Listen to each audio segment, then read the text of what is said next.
नमन उन वीरों को, नमन उन जवानों को जिन्होंने शहादत दी, वीर गति को प्राप्त हुए। आप अपना स्थान ग्रहण कर सकते हैं और साथ ही एक बार जोरदार तालियों के साथ स्वागत उन वीरों का, भारतीय वायु सेना के उन वीरों का जिन्होंने शहादत का बदला लिया। जोरदार तालियों के साथ स्वागत कीजिएगा। हमारे सैनिकों ने, वायुसेना ने जिस तरह मुंह तोड़ जवाब दिया, भारतीय वायुसेना जिन्होंने अपना शौर्य, अपनी वीरता प्रकट की और चंद दिनों में ही दुश्मन देश से बदला लिया। इस कार्यक्रम की तरफ आगे बढ़ते हैं और इस कार्यक्रम को आगे बढ़ाते हुए मैं आप सभी से यही निवेदन करूंगा कि आप अपने मोबाइल साइलेंट या वाइब्रेशन पर रखें और गुजारिश करूंगा फर्स्ट सेशन की तरफ बढ़ने से पहले और आप सभी को यह अवगत कराना चाहूंगा, जो मेहमान अभी हमारे साथ जुड़े हैं, IBC 24 MP कॉन्क्लेव 2019 कल, आज और कल। इस सेशन में, फर्स्ट सेशन में हमारे साथ दो माननीय मंत्री जी मौजूद रहेंगे, माननीय गोविंद सिंह जी राजपूत और माननीय जीतू पटवारी जी। उनके साथ हमारे गेस्ट मौजूद रहेंगे आसेंद्र मिश्रा साहब, डायरेक्टर हैं कौटिल्य एकेडमी के। सेकंड गेस्ट हमारे साथ रहेंगे आनंद सबदानी जी, डायरेक्टर हैं सबदानी कोचिंग इंस्टीट्यूट के। और साथ ही थर्ड गेस्ट रहेंगे हमारे साथ राजेंद्र सिलाकारी जी, डायरेक्टर हैं आकार कंसल्टेंसी के, वो हमारे साथ मौजूद रहेंगे। और साथ ही साथ हम उनसे मध्य प्रदेश में आने वाले भविष्य पर चर्चा करेंगे। समय बदला है, सरकार बदली है और सरकार बदलते ही योजनाएं भी बदलेंगी, योजनाएं स्वरूप भी लेंगी और किन स्वरूप में, किस आकार में आपके पास पहुंचेंगी, किसानों के साथ किस तरह पहुंचेंगी, युवाओं के साथ किस तरह पहुंचेंगी। फर्स्ट सेशन में हम बात करेंगे युवाओं की शिक्षा की, राजस्व की और परिवहन की, कि आखिर इन सब पर सरकार का फोकस क्या है, सरकार किन नए इक्विपमेंट्स, नए ब्लूप्रिंट के साथ काम करेगी, आखिर वो कौन सी योजनाएं हैं जो कमलनाथ सरकार को और मजबूत करेगी और जनता तक उनकी योजनाएं, उनके वचन पत्र को लेकर पहुंचेंगी। और इस कार्यक्रम के लिए मैं सबसे पहले शुक्रगुजार हूं लोगों का भी। IBC 24 MP कॉन्क्लेव 2019 का, powered by Sage university Indore, Kautilya academy, supported by Madhya Pradesh शासन, association with DP jewellers, Axa international, advance health homeo, Labham group, MP fertility centre, royal senior secondary school, Aakar consultants, British food foundation, diamond retail mart private limited, K square mall, green energy, international public school, JC ventures, Sabdhani coaching institute, co sponsor LIC, सेंडन by Goyal TMT और digital partner iShare। और इस programme में हम first session की तरफ बढ़ेंगे।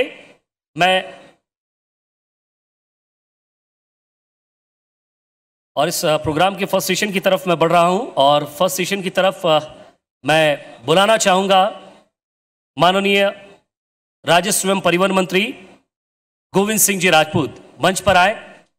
इसी के साथ मैं बुलाना चाहूंगा आसेंद्र मिश्रा साहब, हमारे guest director Kautilya academy, mister Anand Sabdani ji, director Sabdani coaching institute, mister Rajendra Silakari ji, director Aakar consultancy.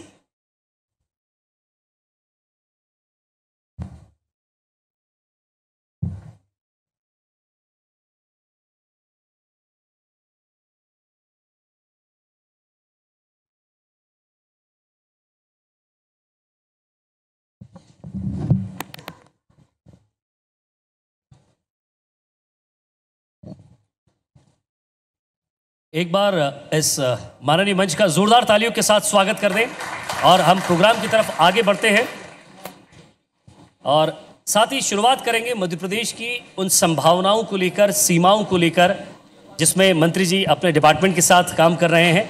और साथ ही साथ हम कोशिश करेंगे ये जानने की कि आखिर युवा क्या सोचता है, किसान क्या सोचता है और मध्य प्रदेश की जनता नई सरकार से किन उम्मीदों की तरफ देख रही है।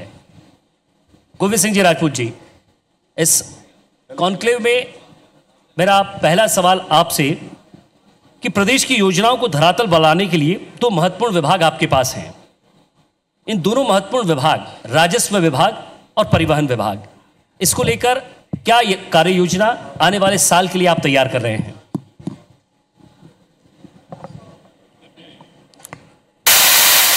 बहुत धन्यवाद आपको। राजस्व परिवहन दोनों ही महत्वपूर्ण विभाग मध्य प्रदेश सरकार के हमारे पास हैं जी। और दोनों की अलग अलग कार्य योजना है। मैं चाहता हूं पहले आप एक एक करके पूछ लें। बिल्कुल। पहले परिवहन ले लें या राजस्व, जो आप पहले परिवहन ले लें। जी, पहले परिवहन पर बात कर लें। जी, परिवहन को लेकर किस तरह की कार्य योजना आपने आने वाले साल के लिए, एक ब्लूप्रिंट आपने तैयार किया है मध्य प्रदेश के लिए? एक खाका तैयार किया है मध्य प्रदेश परिवहन की तरफ से।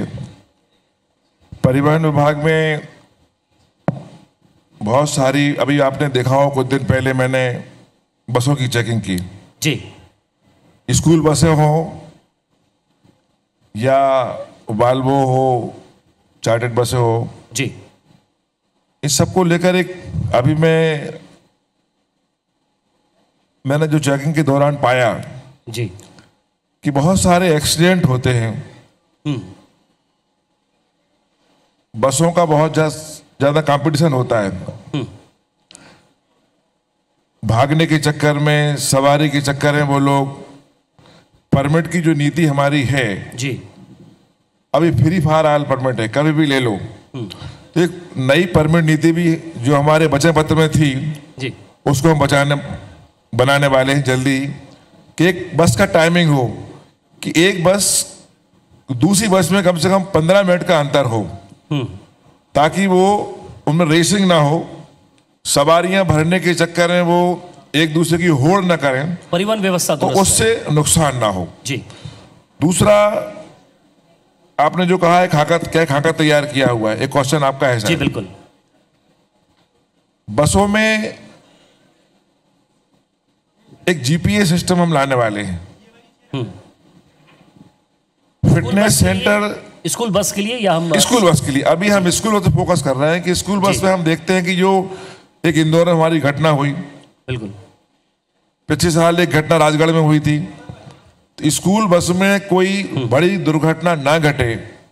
हमारे बच्चे घर को प्रिय होते हैं, पूरे देश को प्रिय होते हैं, उन सबकी सुरक्षा करना जितना बस वाले का दायित्व है, स्कूल प्रबंधन का दायित्व है, मैं समझता हूं उतना ही दायित्व परिवहन विभाग का और हम सबका होना चाहिए। उसमें हम जीपीएस सिस्टम ला रहे हैं, फिटनेस सेंटर टेस्टिंग भी हम लाने वाले हैं, और एसएलडी स्पीड लिमिट डिवाइस भी हम बनाने वाले हैं। इन सब चीजों के रहते हुए हम एक कंट्रोल रूम बनाएंगे भोपाल में, और हम देख सकते हैं कि हमारे बच्चे को कोई परेशानी तो नहीं हो रही है बैठने में, उतरने में, या कोई ड्राइवर के द्वारा, कंडक्टर के द्वारा। तो सारा का सारा कंट्रोल रूम बनाने वाले भोपाल में, मैं समझता हूं ये पहला प्रदेश होगा जहां इस प्रकार की नीति हम लाने वाले हैं। जी। आनंद जी, कई बार आपके इंस्टीट्यूट पर भी बच्चे बहुत दूर से आते हैं, छोटे बच्चे भी आते हैं, कुछ बालिग भी होंगे, कुछ नाबालिग भी होंगे जो वाहन चलाकर आते हैं। ऐसी स्थिति आप भी देखते हैं। परिवहन की स्थिति, आप जिस शहर से बिलोंग करते हैं उस शहर में और राजधानी में, और साथ ही साथ मध्य प्रदेश के व्यू पर हम बात कर रहे हैं, मध्य प्रदेश के परिदृश्य में हम बात कर रहे हैं, तो वहाँ कैसी है, और आने वाले समय में आप क्या देखते हैं कि परिवहन विभाग को ये व्यवस्था और दुरुस्त करनी चाहिए? बिल्कुल, वाकई में मंत्री जी भी आज हमारे साथ हैं। मैं बताना चाहूँगा कि आजकल ये ट्रेंड है, और केवल हम सरकार पर दोष नहीं दे सकते कि छोटा बच्चा अगर गाड़ी चला रहा है और पुलिस या सरकार कब तक कंट्रोल करेगी। कहीं ना कहीं ये रोल उनके घर वालों को, उनके अभिभावकों को, माँ बाप को प्ले करना चाहिए, लेकिन हो सकता है हम जैसे माँ बाप शायद ये रोल प्ले नहीं कर रहे। दूसरा ये कि लोगों को समझ भी बढ़नी चाहिए। आजकल समझ के जो दायरा है वो मान के चलते हैं कि 18 साल से घट के अब 16 साल हो गया है, तो जो बच्चा खुद गाड़ी चला रहा है उसको भी ये समझना चाहिए कि मुझे उसके नियमों का पालन करना है, एज का पालन करना है। दूसरा, मंत्री जी यहाँ पर है, मेरा एक सवाल भी है मंत्री जी से। हालांकि मैं आपकी फील्ड से नहीं हूँ, परिवहन के बारे में बोलने का मुझे हक नहीं है, लेकिन फिर भी आप मेरे बगल में हैं तो मुझे बोलने के लिए अच्छा लगेगा। मैं ये बोल रहा हूँ कि जैसी दिवाली आती है तो आप देखेंगे सब मावे पर छापे लगने चालू हो जाते हैं। उसी प्रकार से जैसे ही जून जुलाई आती है, स्कूल खुलने का टाइम होता है, तब सभी वैनों पे, सभी बसेस पर छापे लगते हैं। लेकिन 2 दिन बाद दिवाली जैसा माहौल खत्म हो जाता है, वैसे ही जुलाई का माहौल खत्म हो जाता है। ये क्यों होता है? कि हमारे बच्चों को हक नहीं है कि वो अच्छी बस में जाएं, कि हमारे बच्चों को हक नहीं है कि अच्छी वैन में जाएं, लेकिन ये जो होता है केवल 2 या 3 दिन तक चलता है या 1 महीने तक चलता है और खत्म हो जाता है। मैं माननीय मंत्री से सवाल करना चाहूँगा, क्या ये साल भर का प्रोसेस नहीं हो सकता? जी, बिल्कुल सही प्रश्न किया आपने, और मैंने अभी मध्य प्रदेश परिवहन विभाग की बैठक ली थी। जी। प्रदेश के सारे आरटीओ बुलाए थे, सारे अधिकारी थे, ट्रांसपोर्ट कमिश्नर भी थे, और मैंने इस बात को निर्देशित किया कि स्कूल बसों की चेकिंग हर हफ्ते होना चाहिए। एक तस्वीर आई थी जहां आप भी बसों में पहुंचे थे, चेकिंग के आपने निर्देश भी दिए। ये 3 से 4 दिनों पहले आप भी पहुंचे थे। देखिए, सुप्रीम कोर्ट की गाइडलाइन है और सुप्रीम कोर्ट की गाइडलाइन फुलफिल करना चाहिए, ये सारी स्कूल बसों के लिए कंपलसरी है। पर मैंने स्कूल बसों की अचानक जो मैंने चेकिंग की, अचानक सुबह पहुंचा, सुबह 6 बजे उठकर, तो मैंने देखा किसी का फर्स्ट एड बॉक्स नहीं है, किसी की फिटनेस नहीं है, ड्राइवर पर्टिकुलर ड्रेस में नहीं है, और खिड़कियों में जो रॉड होती है वो रॉड नहीं है। तो बहुत सारी बसों का हमने चालान भी कराया, बहुत सारी बसें जब्त भी की। तो मैंने तो एक किस्म किया, मुझे करना चाहिए औचक निरीक्षण करना चाहिए मिनिस्टर के लिए, मैं समझता हूँ हर मंत्री को करना चाहिए अपने विभाग में। पर इस बात को निर्देशित किया है कि इस प्रकार की चेकिंग बसों में एक फॉर्मेलिटी ना हो, औपचारिक ना हो, आपको औपचारिकता ना निभाते हुए जिम्मेदारी निभाना पड़ेगी। मैंने पुनः कहा कि इस देश का इस बच्चा बड़ी उम्मीद के साथ एक माँ बाप अपने बच्चे को स्कूल भेजता है, और उसको विश्वास रहता है स्कूल वाले पर जी, उसको रहता है बस वाले पे, उसको रहता है स्कूल प्रबंधन पर। तो इनके साथ साथ परिवहन विभाग के हमारे अधिकारियों की जवाबदारी भी मैंने तय की है। आपकी जवाबदेही भी उतनी ही तय होगी जितनी स्कूल के प्रबंधन की होगी, जितनी बस वाले की होगी। जी। आज़िम मिश्रा साहब, आप जिस तरह का बिजनेस, या ये कहें कि जिस तरह से शिक्षा प्रणाली आप चलाते हैं, या जिस तरह से बच्चों को शिक्षा देते हैं, आपको लगता है कि कनेक्टिविटी प्रॉपर है अभी भी? आपके पास बच्चे आते होंगे, आपकी एकेडमी में बच्चे आते हैं, परिवहन व्यवस्था को वहाँ भी दुरुस्त करने की ज़रूरत महसूस करते हैं आप? क्या चाहेंगे मंत्री जी से? बिल्कुल, हम भी यही चाहेंगे कि दुरुस्त करने की बहुत आवश्यकता है, क्योंकि जनरली जो भी प्राइवेट इंस्टीट्यूट होते हैं कि उनके जनरली चौराहों के आसपास ही होते हैं। तो चौराहों के आसपास होने के कारण सबसे बड़ी समस्या ये होती है कि उसी समय जो सिग्नल का जो टाइमिंग होता है वो इतना परफेक्ट होता है कि 1 मिनट इधर ना 1 मिनट उधर, बिल्कुल क्लियर। लेकिन भीड़ इतनी ज़्यादा होती है वहाँ पर कि जो व्यवस्था होनी चाहिए और जितना कंट्रोल होना चाहिए वो कंट्रोल नहीं होता, और कंट्रोल ना होने की वजह से कोई भी व्यक्ति किसी भी साइड से निकलता है तो उसमें बच्चों को बहुत बड़ी समस्या होती है।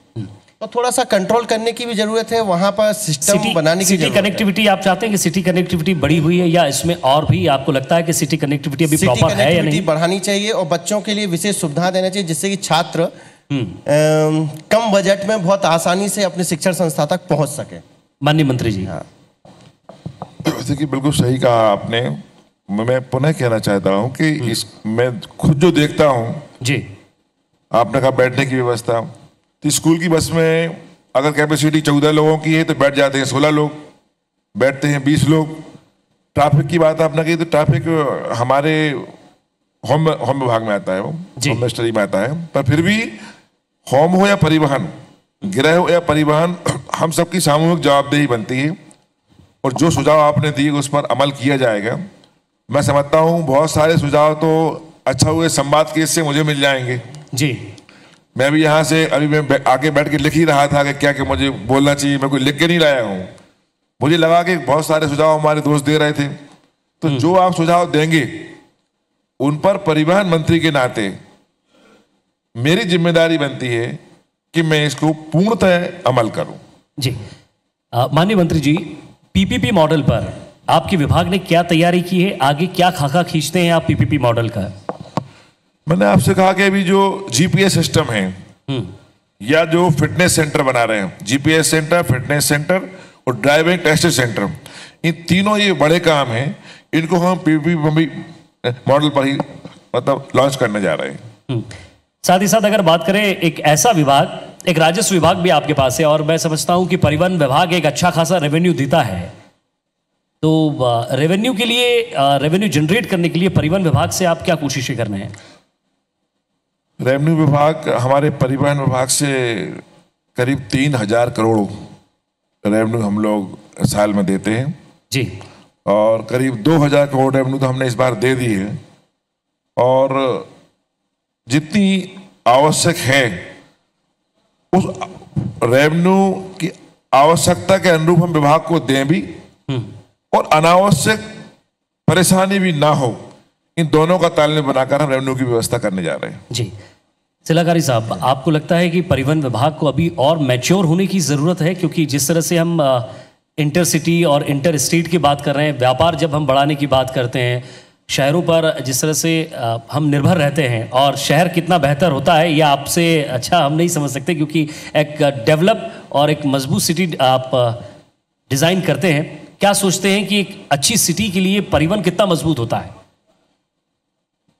इसमें एक इंटेलिजेंट ट्रैफिक सिस्टम डिजाइन होना चाहिए, वो प्लान होना चाहिए, उसमें परफेक्ट सेफ्टी हो, सेफ और इजी मूवमेंट हो, टाइमली मूवमेंट हो लोगों का, तो एक्सीडेंट के इंसिडेंट्स कम होंगे, एक बात। दूसरा ऐसा है कि जो प्लान्ड सिटी है हमारी, वो हमारे सामने एक बड़ा ऑप्शन है, बड़ी अपॉर्चुनिटी है जी। और जब आप अनप्लान्ड सिटी पर जाते हैं तो वो बड़ा चैलेंज है हमारी गवर्नमेंट के सामने, हमारे सामने।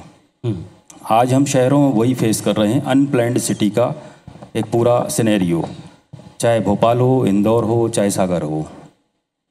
सरकार से मेरी एक दरख्वास्त रहेगी कि वो प्लान्ड सिटी की तरफ जाएं, बहुत अच्छा सिस्टम डेवलप करें, अर्बन लोकल बॉडीज़ के लिए स्ट्रेंथनिंग करें, और भविष्य में हम क्या कर सकते हैं उनके लिए वो एक बड़ा उसके लिए प्लानिंग करें। क्योंकि आपको बता दूं मैं, देश की जीडीपी में 70% से ज़्यादा योगदान यूएलबीज़ का होता है। बिल्कुल, अर्बन लोकल बॉडीज़ का योगदान 70% से ज़्यादा होता है। उनकी स्ट्रेंथनिंग, उनकी प्लानिंग, उनके चैलेंजेस को सरकार को जरूर देखना चाहिए, ये मेरा सोचना है। जी, मंत्री जी, आपको लगता है कि प्लान्ड सिटी का होना बहुत ज़रूरी होता है? हालांकि आपके डिपार्टमेंट से वो नहीं होता, लेकिन planned bus stop, planned bus stand, planned कार्यालय आरटीओ के हों, और साथ ही साथ एक प्लान्ड स्ट्रक्चर हो। आपको लगता है, क्योंकि जब सिटी प्लान नहीं होती तो कई तरह की समस्याएं परिवहन को भी आती हैं? नहीं, मैं आपकी बात से सहमत हूँ। अच्छा होता अगर आज हमारे साथ में आप नगरीय कल्याण मंत्री को बुलाते। जी सर, गुजारिश की थी क्योंकि ये दोनों, ये परिवहन और नगरी दोनों एक साथ आते। अभी आपने सुना होगा सूत्र सेवा, एक बस शुरू की थी जी।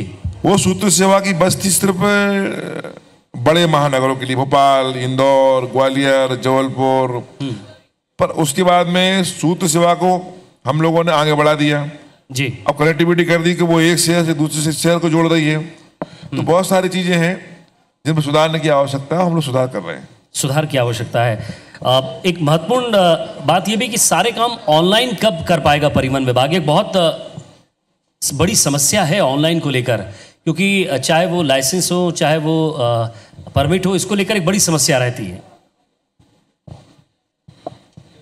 चलिए सर, मैं आपके सेशन को आगे बढ़ाऊं।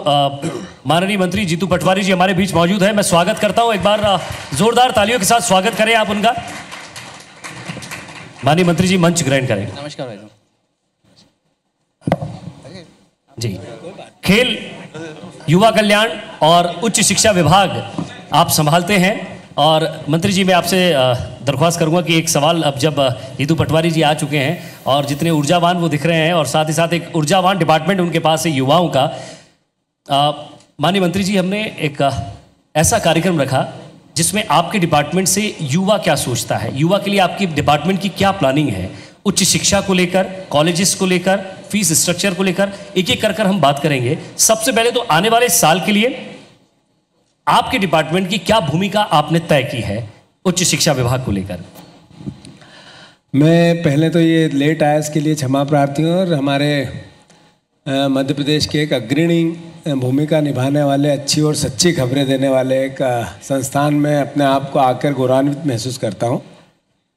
मध्य प्रदेश का उच्च शिक्षा में स्थान देश में नंबर 1 कैसे हो जी। आदरणीय कमलनाथ जी ने जिस तरीके से मुझे बिठाकर, हमारे डिपार्टमेंट को बुलाकर एक नई दिशा दी कि आने वाले समय में देश में वो संस्थान या विश्व में वो संस्थान जिनका नाम है और हमारे मध्य प्रदेश के पालक अपने बच्चों को वहाँ पढ़ाने में अपना गौरव समझते हैं, उन संस्थानों से जो मैं समझता हूँ कि उनकी तकनीक क्या है पढ़ाने की, उनका स्टेटस क्या है, किस तरह की शिक्षा वो बच्चों को देना चाहते हैं, और उनसे कंपेरेटिव करके मध्य प्रदेश के संस्थान तैयार कैसे हो, इस पर एक तरह की हमने एक रिपोर्ट तैयार करवाई, जिसमें कुछ लोगों को भेज के या कुछ लोगों को बुला के शिक्षाविदों को रख के, तो मैं समझता हूँ कि मध्य प्रदेश में आने वाले 1 साल के अंदर करीब 4,000 करोड़ रुपया लगाकर सबसे पहले हम हमारे संस्थानों को उच्च स्तर का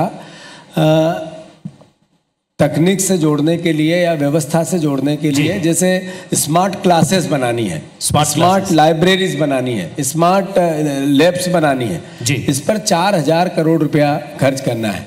क्योंकि मध्य प्रदेश का ये छुपाने वाली बात नहीं है, बताने वाली बात है बिल्कुल कि मध्य प्रदेश में लगभग 50% हमारे प्रोफेसर्स की कमी है हमारे पास, और ये कमी हम अच्छा संस्थान बना लें, अच्छी तकनीक कर लें, स्मार्ट क्लासेस बना लें, पर प्रोफेसर ही नहीं हो तो क्या हो।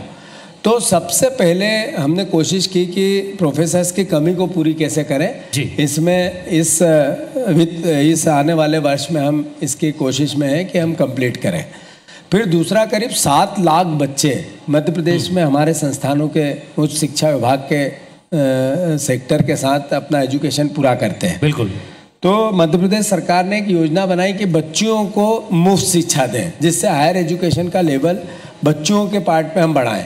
बिल्कुल। 100 में से केवल 20-22 बच्चे हायर एजुकेशन लेते हैं मध्य प्रदेश में, ये हमारे लिए चुनौती है। तो इसको हम कम से कम 32%, 10% आने वाले 2-3 साल में कैसे बढ़ाएं, इसको लेकर एक कार्य योजना हमने बनाई है। फिर जो 22% कॉलेज तक पहुंचता, उसमें से भी 5-7-8% ग्रेजुएशन ही नहीं करते और बीच में अपना अलग कोई व्यापार व्यवसाय या छोड़ देते हैं और धंधा चुन लेते हैं। बिल्कुल। तो ये सब चुनौतियों को देखते हुए एक मास्टर प्लान बना है हायर एजुकेशन का, जो देश में मध्य प्रदेश का स्थान और बढ़ा के बनाए। इसके लिए सहयोगात्मक रवैये के साथ एक कार्य योजना है। चूंकि समय की कमी है, मैंने शार्ट में ये बताने की कोशिश किया। जी, बहुत महत्वपूर्ण बातें आपने बताई, और जो सवाल मैं पूछने वाला था उनको भी आपने सबअप कर दिया। एक कुशल राजनेता के तौर पर आप जिस तरह से जाने जाते हैं, वो सारे जवाब आपने दिए। हालांकि सवाल तो और भी होंगे। सबदानी जी, आपको लगता है कई बार आपने भी अपने संस्थान में ये समझा होगा या कोशिश की होगी कि कई बार कॉम्पिटिटिव एग्जाम के लिए बच्चा 10th या 12th पास करके पहुंच जाता है, क्योंकि फॉर्म होता है 10वीं या 12वीं पास ये मांगा जाता है, लेकिन कॉलेज का मुंह नहीं देख पाते हैं। ऐसे में आप क्या कोशिश महसूस करते हैं सरकार की कि कम से कम युवा ज़्यादा से ज़्यादा वो कॉलेजेस में पहुंचे? बिल्कुल, मैं तो पटवारी जी की बात से हो सकता है सहमत हूं। मुझे तो ऐसा लगता है कि काफ़ी युवा स्कूल की बजाय कॉलेज में ज़्यादा जोर देते हैं। मैंने ऐसे देखा है कि उच्च शिक्षा की तरफ ज़्यादा बढ़ते हैं। लेकिन अभी भी जो माननीय मंत्री जी बोल रहे हैं कि अभी भी ऐसे बहुत सारे बच्चे हैं जो कहीं ना कहीं कॉलेज से दूर हैं या हायर एजुकेशन पे नहीं जा रहे हैं, लेकिन उसके लिए क्या हमने सोचा है कि हम उसको ग्रास रूट दे रहे हैं कि नहीं?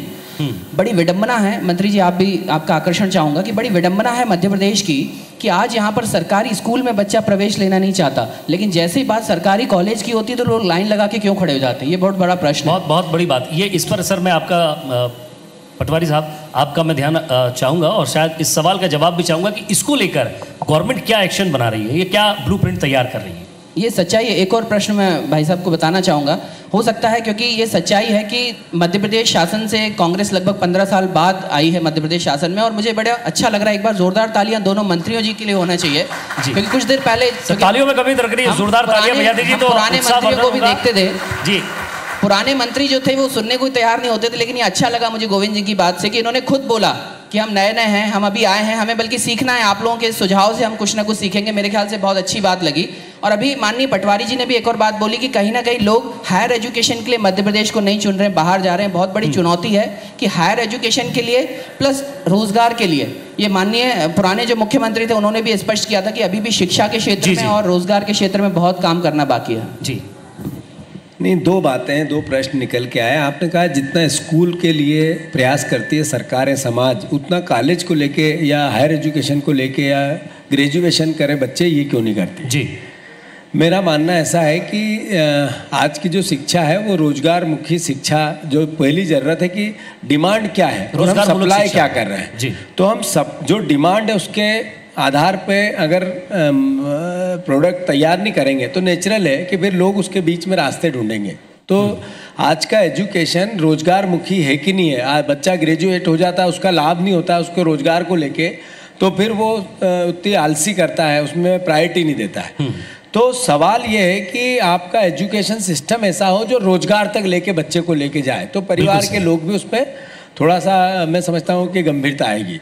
जी। दूसरा विषय स्कूल को लेकर, चूंकि कई योजनाएं ऐसी है, ऐसे ही कॉलेज को लेकर भी या जो हायर एजुकेशन के संस्थान हैं उनको लेकर भी कार्य योजना बन रही है कि मैंने कहा ना कि 20% से 30% तक ले जाना है। ये हमारे सामने एक चुनौती है। हम ये नहीं कहते कि 100% बच्चों को हम हायर एजुकेशन ग्रेजुएशन कराने की कोशिश हो, पर 3 साल में हम ये 20-21% को 30% तक ले जाएं, ये एक हमारे लिए चुनौती और उसके लिए कार्य योजना बनी है।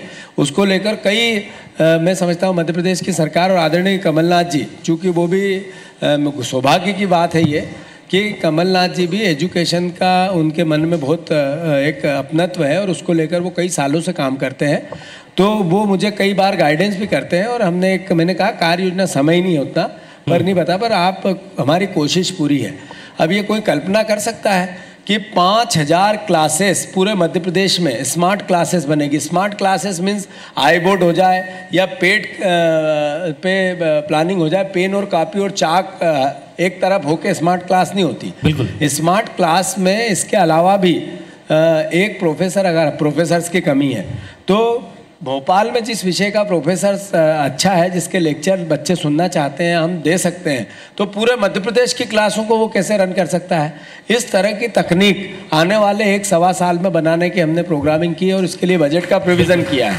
तो ये किसी भी प्रदेश में इतना बड़ा विज़न अभी मैं जब स्टडी करने लगा हूँ, क्योंकि ये खुद की पीठ थपथपाने जैसी बात हो जाएगी, पर 1 साल बाद चूँकि गोविंद भैया ने कहा हम भी नए आए हैं, कुछ सीख के बात करना चाहते हैं, तो मैं सीखता हुआ एजुकेशन स्टूडेंट जैसा एक नई सोच, एक नया विजन लेकर आप तो मैं समझता हूँ कि हम कोशिश होगी कि अच्छे प्रोफेसर्स हो, एक प्रोफेसर्स कई कॉलेजों को एक साथ पढ़ा सके और कई प्रोफेसर्स की कमी तकनीक के जरिए से हम बच्चों को दूर कर पाएँ और फिर जो बच्चे निकल के जाए उनको एजुकेशन तक लेके जाएं।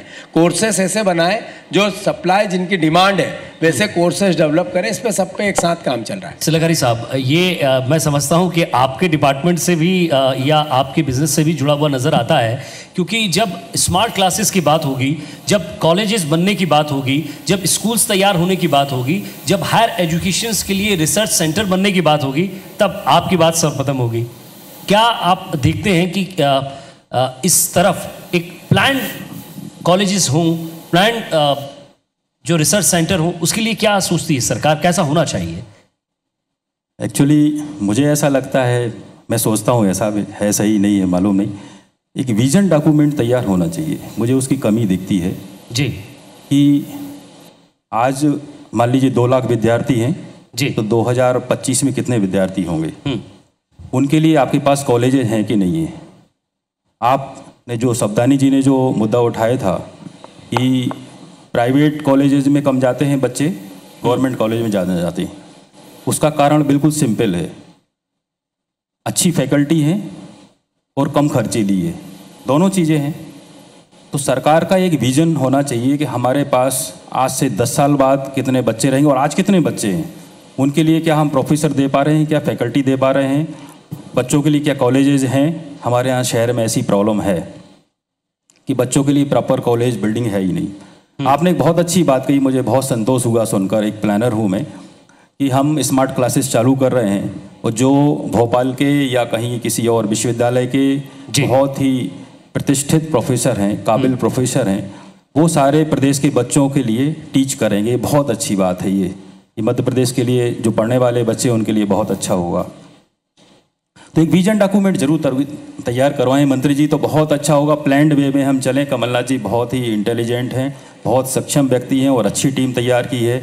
अगर आप ये कर पाएंगे तो बहुत अच्छा होगा, ऐसी मैं उम्मीद करता हूँ। जी, ये बिल्कुल सही बात है कि मैंने विज़न डॉक्यूमेंट आज के 20 साल बाद का हमारा हायर एजुकेशन किस तरह का जाएगा, उसकी दिशा क्या होगी। आज हम हैं, कल नहीं भी रहेंगे जी, तो भी हमारी पीढ़ियां, हमारा भविष्य चलता रहे और उस तरह का एक मैकेनिज्म बनना चाहिए। और यही सोच, हम यही विचार इसीलिए, चूँकि हमें 60 दिन हुए हैं और 60 दिन के बाद में जो हमसे पहले जो थे उनने भी कुछ किया होगा, मैं उनका नकारात्मक सोच के साथ उनको प्ले नहीं करता हूँ, पर ये ज़रूर है कि जहाँ हमें होना था वहाँ से हम पीछे हैं।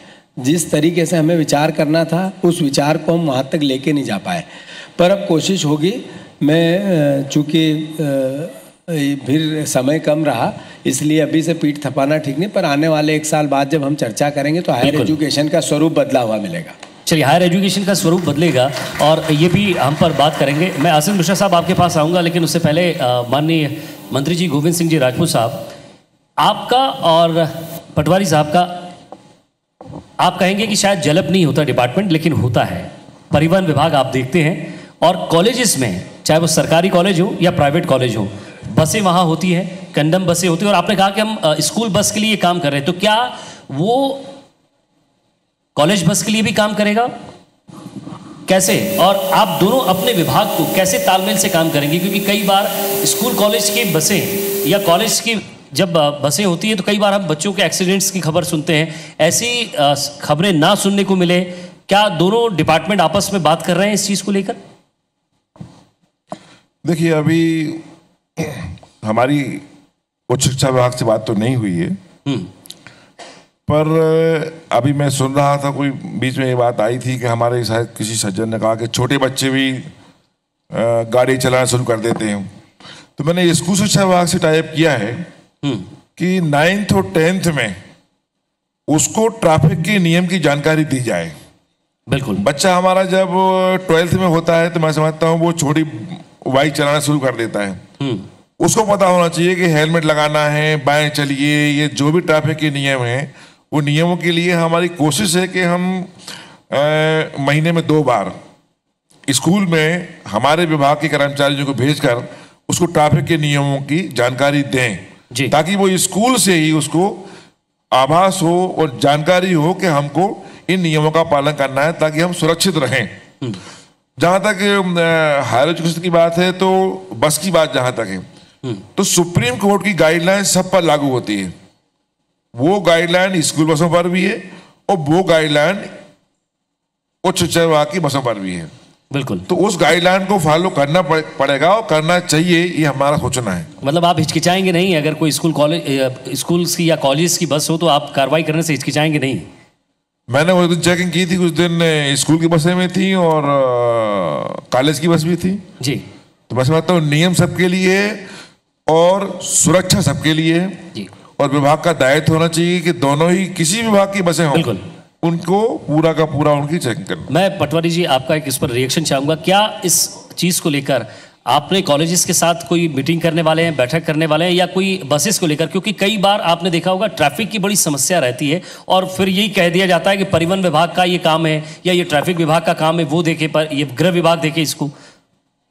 दो प्रश्न एक साथ इसमें हेलो 2 प्रश्न एक साथ इसमें आपने संदर्भित किया है। एक तो ट्रैफिक के नियम को पालने के लिए संस्थान जिम्मेवारी हो, और एक हायर एजुकेशन क्या इस तरह की मैकेनिज्म बनाया हुआ है क्या कि मैं समझता हूँ कि हर चीज़ के नाम्स बने हुए हैं, उनके पालन हम कैसे करवाते हैं, ये बहुत महत्वपूर्ण हिस्सा होता है। कोई योजना बने, उसका क्रियान्वयन कैसा हो, तब वो सफलता की ओर जाती है। मैं जब भी आप दुर्घटनाएं होती है, जहाँ भी सुना होगा उसकी गहराई में मीडिया हम सब जाते हैं। हमारे इंदौर में एक घटना हुई थी, स्कूल की हुई थी, कॉलेज की नहीं हुई। तो अल्टीमेटली इतने साल बसें चलती है, उसके जो नाम्स के हिसाब से चलता है, तो वो जो मैकेनिज़्म केवल उस योजना को चलाने का, आप उसको मॉनिटरिंग सिस्टम आपका क्या है। मैं समझता हूँ परिवहन विभाग के संदर्भ की ये बात है।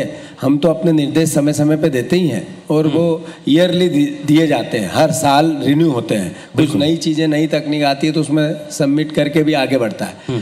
पर मैकेनिज़्म के मतलब उसके योजना के क्रियान्वयन और मॉनिटरिंग का पार्ट पे बहुत महत्वपूर्ण है। उसके आधार पे बात आगे चलती है, उसमें होना चाहिए। बच्चों की एक बार जान चली जाती है। आप कॉलेज से कोई लिस्ट तैयार करवाएंगे आने वाले समय में कि ये परिवहन विभाग का ही दायित्व ना रहे, उच्च शिक्षा विभाग सारे कॉलेजेस पे इस तरह के निर्देश दे? सिर्फ परिवहन को लेके ही नहीं, बहुत सी चीज़ें होती है। प्राइवेट सेक्टर के कॉलेजों में बहुत अनियमितताएं रहती है। आप मैं समझता हूँ कि उसको कुछ चीज़ें बिना छुपाए भी बोली जा सकती है। उसमें से ये है तो हम देखते हैं फैकल्टीज़ की कमी, हम देखते हैं कि जो नॉर्म्स होते हैं उनकी कमी के कारण दो स्कूल दो कमरों में कॉलेज चलते हैं, किराए की बिल्डिंग में चलते हैं। उस पर भी आएंगे। बहुत से उसमें बाथरूम्स की इसकी उसकी बहुत छोटी छोटी केवल बिल्डिंग अच्छी सुविधा और उसके अलावा ये हायर एजुकेशन डिपार्टमेंट उसके अलावा भी है, अच्छी बिल्डिंग, अच्छा स्ट्रक्चर, अच्छी व्यवस्था, अच्छी बसों की नॉर्म्स उसके अलावा है। मैं समझता हूँ ये सब होना चाहिए और एक बड़ा विज़न है, सही समय पे इसको आप गंभीरता से लेते हैं। आसिफ मिश्रा साहब, जब आप इंस्टीट्यूट पर बच्चों को देखते होंगे, पढ़ाते होंगे, और वहाँ जब बच्चों को देखते हैं, बहुत महत्वपूर्ण बात मंत्री जी ने कही कि स्मार्ट क्लासेस होना चाहिए, लेकिन एक बच्चे का विज़न तब पता पड़ता है जब वो किसी कॉम्पिटिटिव एग्जाम में बैठता है, जब वो UPSC, PSC, SSB, CDS, NDA जैसी एग्जाम में की तैयारी करता है, तब ये पता चलता है कि उसने कॉलेज में क्या सीखा। बिल्कुल सही है। एक्चुअल कॉलेजों में एक नियम बना हुआ है 75% अटेंडेंस का सर। तो सर 75% अटेंडेंस के लिए दबाव तो बनाया जाता है, लेकिन बच्चा एक क्लास कंप्लीट करने के बाद वापस आ जाता है। उसके बाद उनको देखने लायक कोई नहीं रहता है कि वो बच्चा क्या पूरी कंप्लीट क्लास कर रहा है या नहीं कर रहा है। तो उसके पीछे कहीं ना कहीं हमें एक ही चीज़ की कमी नज़र आती है, अच्छे प्रोफेसर्स की, क्योंकि वही बच्चा 6 से 7 घंटे कोचिंग में बैठ के पढ़ना चाहता है, वही हिस्ट्री, इकोनॉमिक, ज्योग्राफी, लेकिन कॉलेज में बैठ के नहीं पढ़ना चाहता। दूसरी सर सबसे बड़ी समस्या जो इस समय दिखाई दे रही है, एक रिजल्ट का टाइम टेबल ना होना। एक बहुत बड़ी समस्या है कि बच्चे का जो कहना चाहिए रिजल्ट नहीं आता है, लेकिन उसके ऊपर होता है कि सेकेंड ईयर में एडमिशन लिया जाए। अब वो कन्फ्यूजन में होता है कि सेकेंड ईयर में एडमिशन लूँ कि ना लूँ, कि फर्स्ट ईयर का क्या होगा। तो बहुत बड़ी समस्या है। और तीसरी बात कि यूनिवर्सिटीज़ में सभी जगह पर एग्ज़ाम अलग अलग टाइम पर होते हैं। अगर सागर यूनिवर्सिटी, चलिए सागर यूनिवर्सिटी सेंट्रल में पहुंच गई, लेकिन जीवाजी यूनिवर्सिटी है, डीएवी यूनिवर्सिटी, सबके एग्ज़ाम का टाइम अलग अलग है, जिसकी वजह से बच्चा जब कॉम्पिटिशन एग्ज़ाम करने आता है जी, तो कुछ बच्चे तो ये होते हैं कि सर हमारी एग्ज़ाम है तो हमें जाना है, कुछ बच्चों का एग्ज़ाम नहीं है तो वहाँ बैठना चाहते हैं। तो सर सबसे बड़ी चीज़ की पहली बात तो कि रिजल्ट को कहना चाहिए यूनिफॉर्म कर दिया जाए, कि सभी जगह की यूनिवर्सिटीज़ एक साथ एग्ज़ाम कंडक्ट कराएं, और एग्ज़ाम कंडक्ट कराने के साथ रिजल्ट कम से कम टाइम पर आए। और ये अगर हो जाएगा तो आपका पूरा मोटो ये है कि आप जानना चाहते हैं कि शिक्षण सत्र समय पर शुरू हो, हाँ, एग्जाम समय पर हो और रिजल्ट समय पर आ जाए। इसमें दो प्रश्न फिर से खड़े हुए हैं। एक हमने सॉफ्टवेयर तैयार किया है, उस पर काम चल रहा है, जिस पर ये जो टाइम टेबल है आपका, ये सब जगह एक जैसा चले और उसकी मॉनिटरिंग भी हो। बिल्कुल। आप ये देखो कि हमने छोटी छोटी समस्या होती है स्टूडेंट्स की, शिक्षकों की भी समस्याएं होती है। करीब 8000 केसेस चल रहे हैं आपस में, प्रोफेसर्स के, इसके उसके। तो सब चीज़ों को एक लाइन अप करने के लिए हमने एक सॉफ्टवेयर तैयार किया, जिसमें टाइम टेबल समय पे हो, नहीं हुआ तो फिर उसकी मॉनिटरिंग हो, मॉनिटरिंग नहीं हो तो इस पर भी काम चल रहा है। और आप सही हो कि बच्चों की छोटी समस्या छोटी होती है उनके लिए बड़ी होती है, हमें छोटी दिखती है। टाइम टेबल अगर सही नहीं चलेगा तो उसके आधार पर उसके आने वाला जो सेमेस्टर सिस्टम कई जगह ख़त्म हुआ, फिर से उस पर रिन्यू की बात हुई, क्यों हुआ कि टाइमलिंग नहीं हो, ईयरली एग्ज़ाम होना चाहिए तो क्यों होना चाहिए। तो इन सब बातों का ध्यान रखते हुए मैंने कहा कि चूंकि हमें आपने 2 महीने ही दिए हैं, बहुत लंबा होगा, पर ये सही प्रश्न है जो इनने उठाया है और इस पर काम हो रहा है। और आने वाले समय में सही समय पे एग्ज़ाम होंगे, रिजल्ट निकलेंगे, रिजल्ट के बाद एडमिशन होंगे, एडमिशन के बाद पूरा जो 70-75% जो अटेंडेंस का पार्ट है वो तभी हो सकती है जब प्रोफेसर्स अपना पूरा काम करें। अगर प्रोफेसर्स काम नहीं करेंगे तो बच्चे बैठ के भी क्या करेंगे, वही लाइन है इनकी। तो उन सब बातों पे चूंकि ये सत्र का इस साल का आखिरी सत्र चल रहा है, अगले सत्र से आपको और इसमें अच्छा, इसीलिए हमने इसको नाम दिया है कल, आज और कल। वही संभावना जानने की हम कोशिश कर रहे हैं कि आप अपने विभाग में किस तरह से काम करेंगे आगे। सर एक प्रश्न और है सर। जी बोलिए। बहुत जनरल समस्या है कि जैसे ही चुनाव आते हैं सर, तो कॉलेज के प्रोफेसर और स्कूल के टीचर जनरली वो ड्यूटी पे लगा दिए जाते हैं। ऐसी स्थिति में बच्चों का सिलेबस भी कंप्लीट नहीं होता और एग्ज़ाम आ जाते हैं। तो सर इसके लिए कुछ सरकार कदम उठा रही है क्या?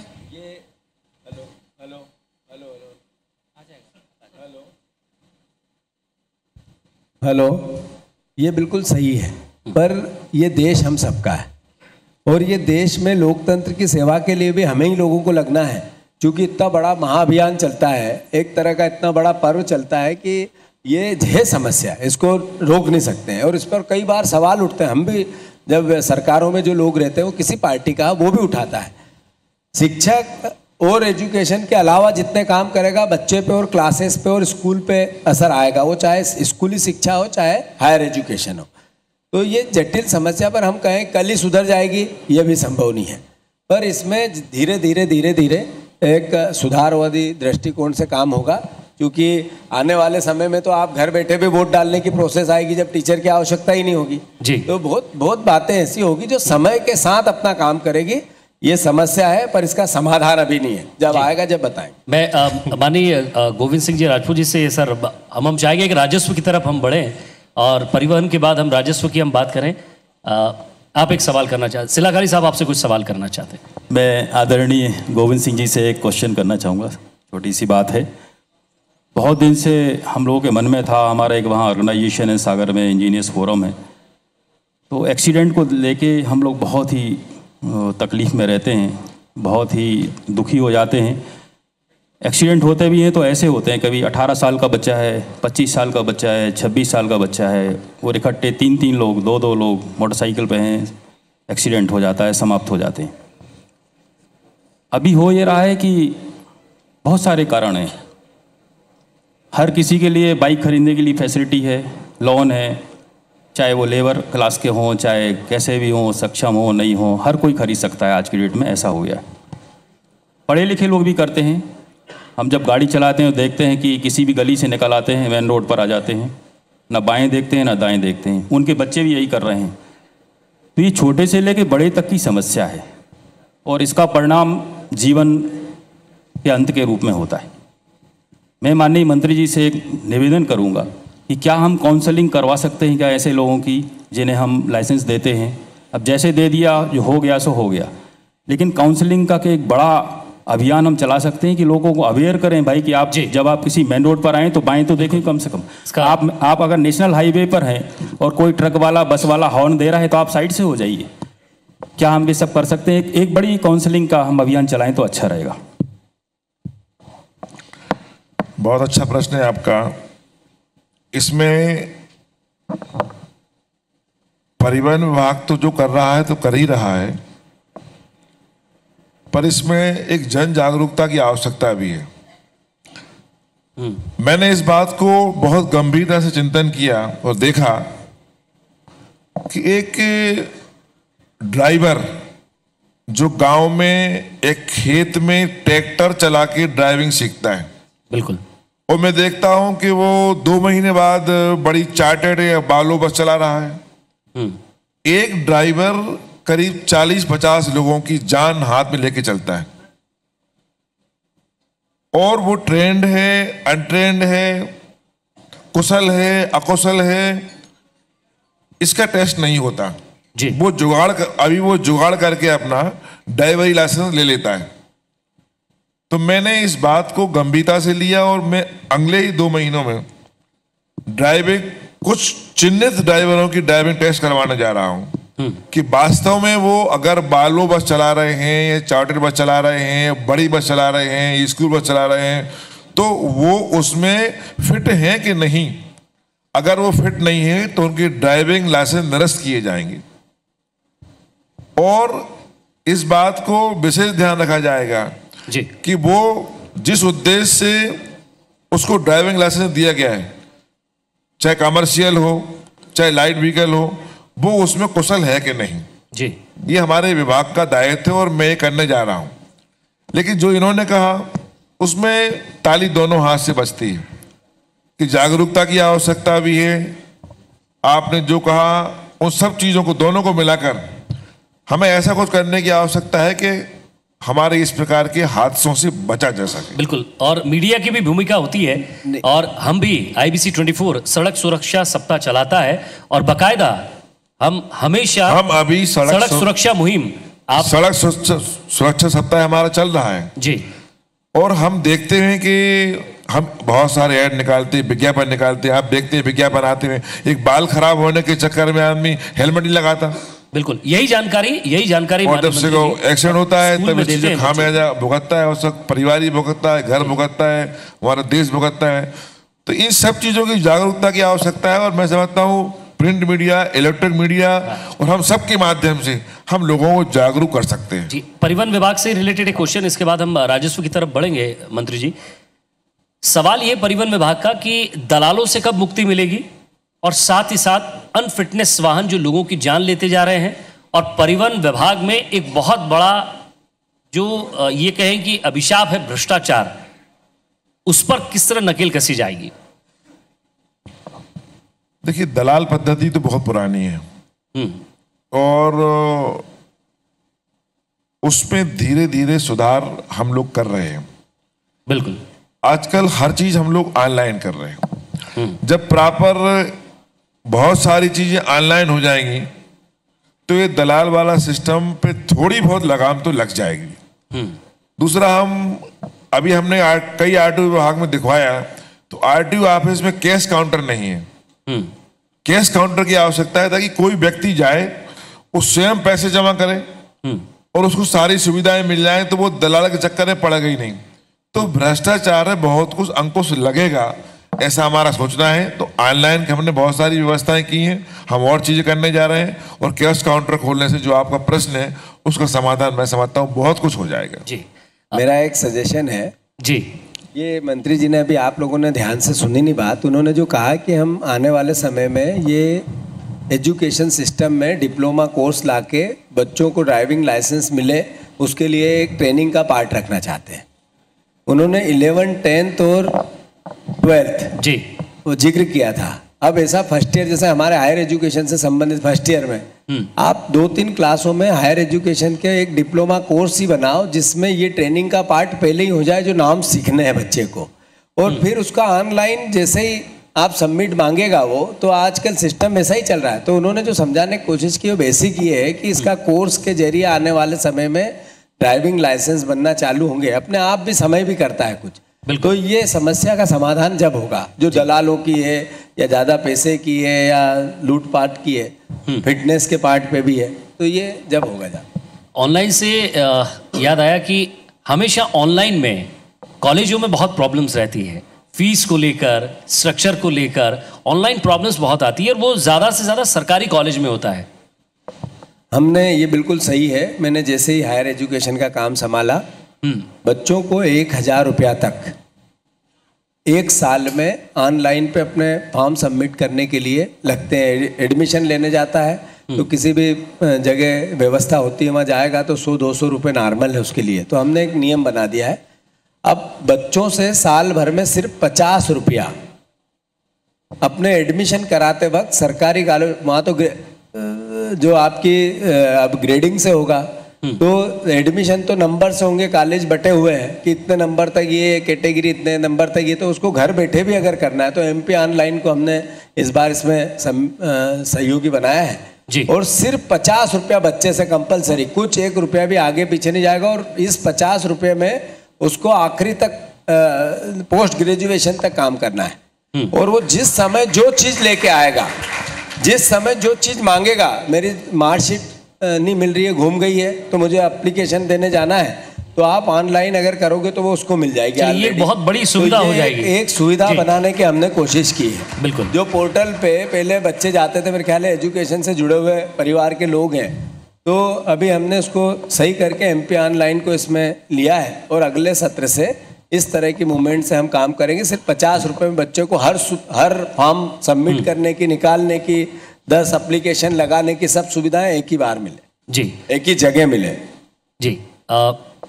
मंत्री जी, राजस्व को लेकर आपका डिपार्टमेंट अभी क्या सोच रहा है? क्योंकि कई तरह की उसमें चीज़ें हैं, भू संहिता है और साथ ही साथ पुराने कानून हैं, नक्शे को लेकर प्रॉब्लम्स होती है, नक्शे को भी कई बार चाहे गांव का नक्शा हो, और ये खासकर समस्या गांव में ज़्यादा होती है और वो समस्या सीधा उठकर हमारे न्यायालय तक पहुंच जाती है, तो वहीं का वहीं समाधान हो, इसको लेकर राजस्व विभाग क्या सोच रहा है? देखिए, परिवहन विभाग का एक अलग दायित्व था, लेकिन राजस्व विभाग जो है, राजस्व विभाग एक आम आदमी का विभाग है जी। इसमें गरीब हो, अमीर हो, किसान हो, मध्यम वर्गीय हो, व्यापारी हो, हर आदमी को कहीं ना कहीं आवश्यकता पड़ती है। और नक्शा खसरा खतौनी हो, डायवर्सन हो, इन सारी चीज़ों में बहुत विलम्ब होता है और कई परेशानियां भी होती हैं। मैंने अभी हम लोगों ने बहुत सारी चीज़ों को इसमें भी ऑनलाइन करना शुरू किया है। आज सुबह ही माननीय मुख्यमंत्री जी के साथ में राजस्व विभाग का हमने एक सॉफ्टवेयर लॉन्च किया है और आपको खुशी होगी, आपके IBC 24 के माध्यम से मैं बताना चाहता हूं जी कि डाइवर्सन जिन लोगों ने करवाया हो, बहुत सारे लोग यहाँ बैठे होंगे, बहुत महत्वपूर्ण बात करें, कुछ नई योजनाएं जरा ध्यान से कि सुनिए। डाइवर्सन में बहुत परेशानी होती थी। अभी जो भी लोग गए हों, आपके माता पिता गए हों, घर के लोग गए हों, SDM जो होता है SDM जी SDO SDM के यहाँ हमको पहले फार्म जमा करना है और उसके बाद फिर वो प्रक्रिया होती थी, उसको टाउन प्लानिंग में जाना, यहाँ जाना, वहाँ जाना, विद्युत विभाग में जाना, मतलब एक डाइवर्सन कराने में उसको 1 से 2 महीने लगते थे और बहुत सारी परेशानियों का सामना करता था। और अगर जुगाड़ ना हो, नेतागिरी ना हो, तो उसका डाइवर्सन संभव ही नहीं था। अब डाइवर्सन को हमने फ्री कर दिया है, आप स्वयं डाइवर्सन अपना करवा लीजिए। अब कैसे करवाएंगे, तो उसका हमने सॉफ्टवेयर बनाया है जी। चिन्हित कर दिए हैं कि न्यू मार्केट का रेट इतना, भोपाल रोड का रेट इतना, जो भी उस शहर की जगह है उस जगह का हमने चिन्हित कर दिया है कि नामांतरण का इतना पैसा लगेगा जी। तो आप तो ऑनलाइन बटन दबाओ, अपना ऑनलाइन अपने कंप्यूटर पे कर लो, अपने मोबाइल पे कर लो, और अगर व्यवस्था नहीं है तो आप MP ऑनलाइन में जाके वहां करवा लो। मतलब आपको आप कहीं भी परेशान होने की आवश्यकता नहीं है। एक 15 मिनट के अंदर ऑनलाइन को चुना है, 15 मिनट के अंदर आपका डाइवर्सन हो जाएगा जी। ये आसी सुविधा। चलिए 15 मिनट के लिए अंदर डाइवर्सन हो जाएगा, बहुत बड़ी बात आपने कही है और देखते हैं 15 मिनट के अंदर आगे क्या इस पर काम होता है। पटवारी जी, मैं जनता से भी जानना चाहूँगा वो आपसे क्या पूछती है, क्या सवाल करती है, लेकिन एक महत्वपूर्ण सवाल के बाद मैं यहाँ क्वेश्चन आवर्स के लिए चाहूँगा। उच्च शिक्षा और स्पोर्ट्स ऐसा कि देश नहीं विदेशों में, ओलंपिक में, एशियाड में प्रदेश का नाम हो, इसको लेकर क्या किया जा रहा है? बहुत अच्छा प्रश्न है और मेरे शौक का, मेरे हॉबी का विषय है स्पोर्ट्स जी। मैं समझता हूँ कि 2 बहुत महत्वपूर्ण बातें होती है किसी भी स्पोर्ट्स में। अगर मध्य प्रदेश अभी 6वें स्थान पे है, अगर इसको आने वाले समय में हम नंबर 1 ले जाने की एक प्रक्रिया चालू करें तो क्या होना चाहिए मध्य प्रदेश में, इस पर एक ब्लूप्रिंट तैयार हुई, जिसे विजन डॉक्यूमेंट बोल सकते हैं जी। तो हमने सोचा कि एक मानसिकता परिवार की कि मेरे बेटे का कैरियर में स्पोर्ट्स के माध्यम से बनाना चाहता हूं जी। एक माता पिता ये कब समझेंगे, कब सोचेंगे, इसके लिए क्या करना चाहिए। एक माता पिता बेटे बेटी को स्पोर्ट्स के माध्यम से अपना जीवन उपार्जन, उसका जीवन का जो हो जाए, जीवन यापन हो जाए। सब खिलाड़ी इंटरनेशनल और नेशनल प्लेयर नहीं बन सकते हैं, बिल्कुल, पर कई खिलाड़ियों को कई साल उसमें देने पड़ते हैं। तो उनकी जीवन की सुरक्षा कैसे हो, आर्थिक सुरक्षा कैसे हो, जब तक आप इस तरह का मैकेनिज्म नहीं बनाओगे तो परिवार खेल से जुड़ना नहीं चाहेगा, या जैसे जुड़ रहा है वैसे जुड़ेगा और उसमें बदलाव नहीं आएगा। तो हमने कार्य योजना बनाई कि स्पोर्ट्स जीवन को जीने का माध्यम बने, इस पर माता पिता की मानसिकता बने, समाज की मानसिकता बने, प्रदेश की मानसिकता बने। तो इसको लेकर मध्य प्रदेश सरकार ने अभी एक हमने कार्य योजना बना ली है, जिस पर जो बेटे बेटियां इंटरनेशनल गेम में, जैसे एशियाड की बात की आपने, एशियाड में नंबर 1 आ गया है, गोल्ड मेडल लेके आ गया, तो 5 करोड़ रुपए तक की प्रोत्साहन राशि के रूप में रखा है, पहले कभी नहीं हुआ था जी। अगर रजत मेडल लेके आया तो 3 करोड़ रुपया। सर, मेडल के लिए जरूरत होती है इस मैदान की और साथ ही साथ इक्विपमेंट की। मेरी पूरी बात तो सुनो, मैंने कहा है कि प्रोत्साहन, माता पिता की मानसिकता सबसे पहले उसकी आवश्यकता है। आपके पास मैदान की कमी नहीं होती है किसी भी जगह, स्कूल में मैदान मिलते हैं, कॉलेज में मैदान मिलते हैं, फिर स्पोर्ट्स विभाग के अलग होते हैं, प्राइवेट सेक्टर के अलग होते हैं, और इसको भी और कैसे बढ़ाएं। तो जो खिलाड़ी इस खेल के माध्यम से अपने 20 साल दे चुका है, अब वो एक एकेडमी डालना चाहता है, तो मध्य प्रदेश सरकार उसका क्या सहयोग कर सकती है जिससे आधारभूत सुविधा और बढ़े। बिल्कुल, आप देखोगे कि करीब हमारी कल की घटना है, कल कैबिनेट की मीटिंग थी, हमने एक उसमें प्रस्ताव लेके आए कि सिर्फ खिलाड़ी को ये नहीं चाहिए कि एक मैदान मिल जाए, अब वो दूर गया, खिलाड़ी को कोच मिल जाए, वो दूर गया। अब कोच और मैदान के अलावा खिलाड़ी को आज की तकनीक चाहिए जो इंटरनेशनल स्तर पर जिसका उपयोग होता है, वैसे उपकरण चाहिए। उपकरणों के साथ साथ वैसे कितना न्यूट्रिशन चाहिए आपको, उसके फिजिशियन चाहिए, उसके साथ साथ बड़ी मतलब आज आपको गेम्स को उतना सरल नहीं बचा है कि वो सामान्य कुश्ती चल रही है और कोई ने मार ली और कोई ने नहीं मारी, इंदौर केसरी हो रही है, हिंद केसरी हो रही है। अब आपको रेसलिंग में अलग अलग विधा से खेलने लगे। तो मेरा कुल कहने का अर्थ ये है कि सबसे पहले मानसिकता बनाना, दूसरी उसको सुविधाएं प्रदान करना, और तीसरा उसके खिलाड़ी के जीवन की सुरक्षा करना, आर्थिक सुरक्षा करना। बिल्कुल। जब तक आप ये तीन चीजों को मैपअप नहीं करोगे तब तक आप रिजल्ट नहीं लेके आ सकते हो। तो हमारा प्रयास है, उसके लिए हमने कोशिश की है। ग्राउंड्स की जहां तक बात है, ये एक दिन में आधारभूत ढांचा तैयार नहीं होता। मध्य प्रदेश का जो बजट है वो करीब 300-400 करोड़ रुपया है। देश का बजट भी अगर आप देखो तो बहुत कम है, कुल बजट का 1% भी नहीं है।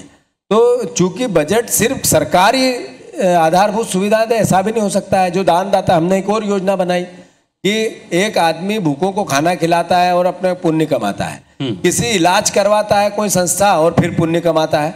तो गेम्स भी एक ऐसी विधा है कि जो प्राइवेट सेक्टर के लोग हैं, जो प्राइवेट कंपनियां हैं, वो अपने इसमें पैसा डाले और एक तरह से पुण्य कमाए। इस तरह की कार्य योजना क्या हो सकती है?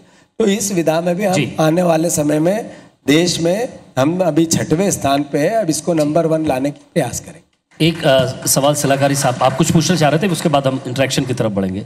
जी मैं पटवारी साहब से पूछना चाहूँगा कि क्या आप कोई प्लेयर्स इंडेक्स बनाएंगे कि जैसे 2018 में हमारे 100 बच्चे नेशनल खेल के आए, तीरंदाजी में या शूटिंग में 50 खेल के आए, फिर 2019 में उनका क्या प्रदर्शन रहा, ऐसा कुछ आप बनाएंगे जिसमें बच्चे प्रोत्साहित हों? बिल्कुल सही है। हमारी जो एकेडमीज है उनमें ये अपने आप बना हुआ है।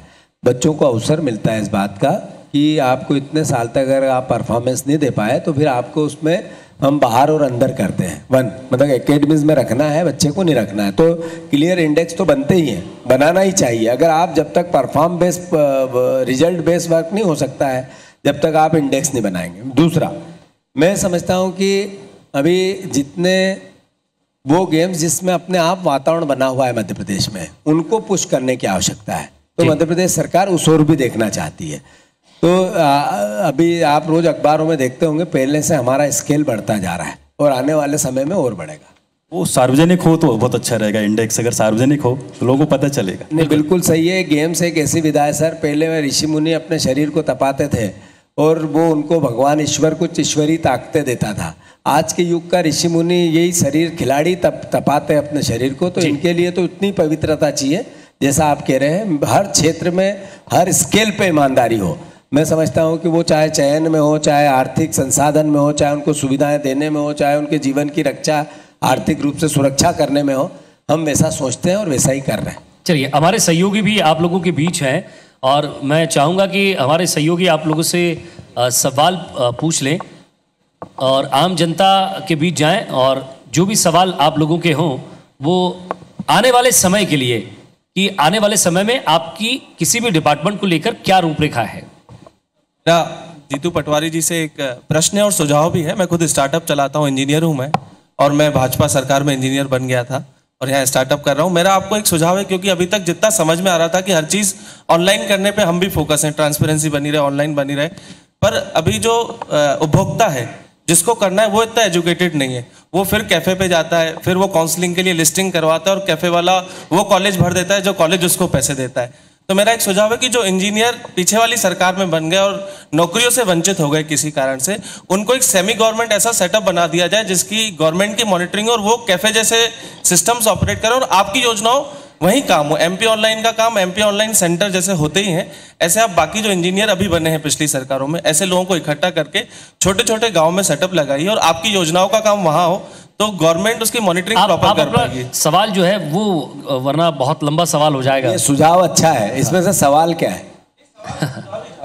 मेरा सिर्फ सुझाव था, आपको सवाल नहीं है नहीं, मेरा। अच्छी बात है, इस पे रोजगार भी मिलेगा, बच्चों को जगह भी मिलेगी और सुविधा। और भी हमारे साथी यहाँ मौजूद हैं जो पूछना चाहे, युवा है और राजस्व विभाग को लेकर, साथ ही साथ परिवहन विभाग को लेकर आप कोई सवाल कर सकते हैं। मैं डॉक्टर द्विवेदी बोल रहा हूँ इंदौर से। मेरा सवाल माननीय जीतू पटवारी जी से है जो उच्च शिक्षा मंत्री हैं। मंत्री महोदय अभी बोल रहे थे कि कॉलेजों में प्रोफेसरों की कमी है। मैं मंत्री महोदय के ध्यान में लाना चाहता हूं कि विश्वविद्यालय में कुल सचिव ही नहीं है, उप कुल सचिव ही नहीं है और प्रोफेसर के पोस्ट ही खाली पड़े हैं। तो इसके लिए कुल सचिव, उप कुल सचिव, सहायक कुल सचिव की पोस्ट भरी जाने के लिए सरकार क्या प्लान कर रही है? खाली पदों को लेकर या प्रोफेसर की पोस्ट को एक क्वेश्चन और है। जी बिल्कुल। मैं माननीय मंत्री महोदय से चाहता हूं कि इंदौर में आयुष विश्वविद्यालय खोला जाए, भोपाल में इंजीनियरिंग का विश्वविद्यालय खोला, जबलपुर में मेडिकल का विश्वविद्यालय खोला, तो इंदौर को विश्वविद्यालय क्यों नहीं दिया जाए? आयुष का विश्वविद्यालय इंदौर में आना चाहिए, मेरी ऐसी गुजारिश है, इच्छा भी है। दो बातें आपने कहा कि प्रोफेसर्स की कमी है, रजिस्ट्रार्स की कमी है, स्टाफ की कमी है, बिल्कुल सही है, मैंने पहले ही स्वीकार किया। अब आपने क्या किया, रजिस्ट्रार्स अभी हमारे 50-60 अभी 2-3 दिन में हम अपॉइंट कर रहे हैं, पीएससी से चुन के आए, उसकी एक प्रक्रिया है 1। दूसरा, जितने प्रोफेसर्स हैं उनकी भी चूँकि कोर्ट में लगी हुई 250-2500 प्रोफेसर असिस्टेंट प्रोफेसर्स का एक मसला चल रहा है, उस पर भी सरकार सकारात्मक रूप से जारी है कि उन प्रोफेसर्स को जगह मिले। तो चूँकि हमारे 5000, 5500, 5500 प्रोफेसर्स की कमी है पूरे मध्य प्रदेश में, तो 5-5.5 प्रोफेसर इधर से आ रहे हैं। इसके अलावा भी हमने एक और कार्य योजना बनाई जो स्टाफ को लेके 1000, 1200, 1500 जो तृतीय और चतुर्थ श्रेणी के कर्मचारी हैं उनको लेकर भी सरकार गंभीर है और आने वाले 1 महीने में ये प्रक्रिया भी हम पूरी कर रहे हैं। कुल मिला के जितनी कमी है उसका 70% अगले सत्र जब चालू होगा उससे पहले सारी कमियाँ, वो चाहे विश्वविद्यालय की हो, चाहे महाविद्यालयों की हो, चाहे तृतीय और चतुर्थ श्रेणी के कर्मचारियों की हो, चाहे रजिस्ट्रार की हो, हम पूर्णता की ओर जा रहे हैं। आप देखोगे कि ये कमी पूरी नहीं होगी तो आजकल तो सर आप एजुकेशन से जुड़े हुए हैं, नेक की अपनी रैंकिंग होती है, इसके अलावा भी दिल्ली की जो नेशनल रैंकिंग होती है उसमें अगर आप जब तक महाविद्यालयों को डालोगे नहीं, जब तक सुविधाएं बनाओगे नहीं, जब तक मॉनिटरिंग सिस्टम सुधरेगा नहीं, तो उसके लिए सबसे प्रथम कड़ी है वो है प्रोफेसर्स की कमी। तो उसको हमें पूर्णता की ओर जा रहे हैं और ईमानदारी से जा रहे हैं। अब मैं चाहता हूं कि आप लोग परिवहन को लेकर, राजस्व को लेकर भी सवाल करेंगे तो बेहतर होगा, क्योंकि माननीय मंत्री जी भी हमारे बीच मौजूद हैं। हमारा विभाग की अपेक्षा लोगों के यहाँ ज्यादा असुविधाएं होती हैं। जी शिक्षा में असुविधा।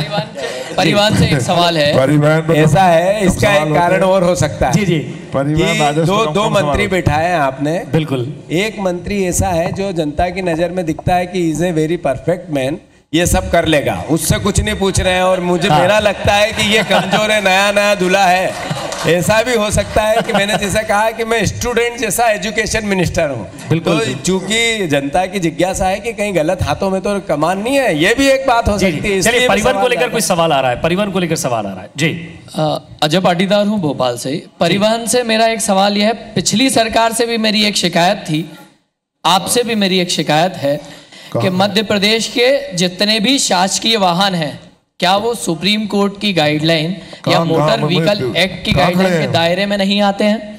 क्योंकि मध्य प्रदेश शासन आप अपना सवाल छोटा रखिएगा, बस एक भी वाहन के बीमे नहीं है।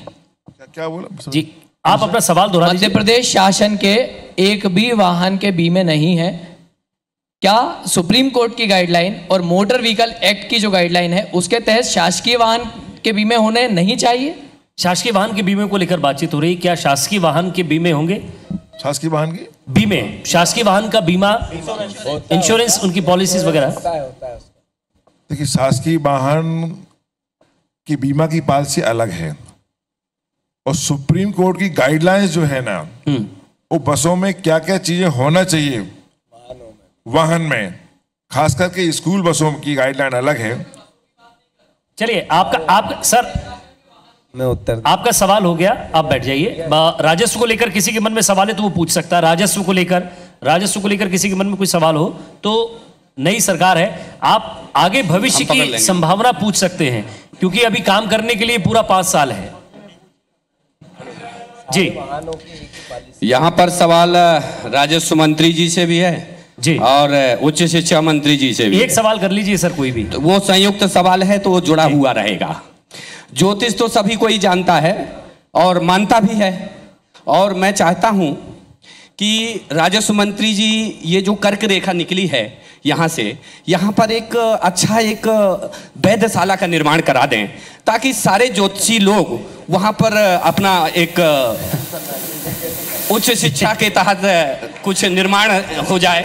चलिए, और वहाँ एक वैधशाला का निर्माण करा दें। मेरा तो सवाल आप ही से है कि ज्योतिष के माध्यम से बताओ कि जो आप संस्थान बनाना चाहते हो कब तक बन जाएगा, बताओ आप। वैसे मैं आपकी जानकारी में दे दूं, बहुत अच्छा प्रश्न है। मैं आपकी जानकारी में दे दूं कि मैं 13 वर्ष से वहां प्रयासरत रहा, लेकिन अभी तक नहीं बन पाया। हो सकता है 13 दिन में ही आप दोनों बैठे बन जाए और प्रस्ताव हो जाए, क्योंकि करना आप दोनों लोगों को। आप किसी संस्थान बनाने वाले को लाइए, जगह उसको हम दे देंगे। मैं ज्योतिष मठ संस्थान चलाता हूं। हमारे विभाग में हम उसको जगह की लीज दे सकते हैं।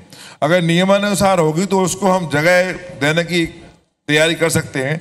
संस्था बनाने वाले को आप लाइए। जी, 2 दिन के अंदर ही एप्लीकेशन। चलिए अगले सवाल की तरफ बढ़ेंगे। मैं चाहूंगा कि यहाँ से उच्च शिक्षा को लेकर कोई सवाल आए। माननीय मंत्री जी से मेरा एक प्रश्न है। मैं जितेंद्र चौधरी हूँ, इंदौर से। जो खिलाड़ी अपने संसाधनों से नेशनल गेम्स खेल चुके हैं, क्या उनके लिए कोई प्रोत्साहन की व्यवस्था है आपके डिपार्टमेंट में? ये जो खेल एक ऐसी विधा है जो व्यक्ति खेलता है, परिवार खिलवाता है, प्राइवेट सेक्टर के जितनी भी एकेडमीज है वो करती है, और शासन भी करता है, स्कूल भी करता है, कॉलेज भी करता है, और अन्य और व्यवस्थाएं भी, खेल संघ भी होते हैं। पर मध्य प्रदेश का खिलाड़ी मध्य प्रदेश का होता है, वो कहीं से भी निकल के जाए तो प्रोत्साहन सबके लिए एक जैसा है।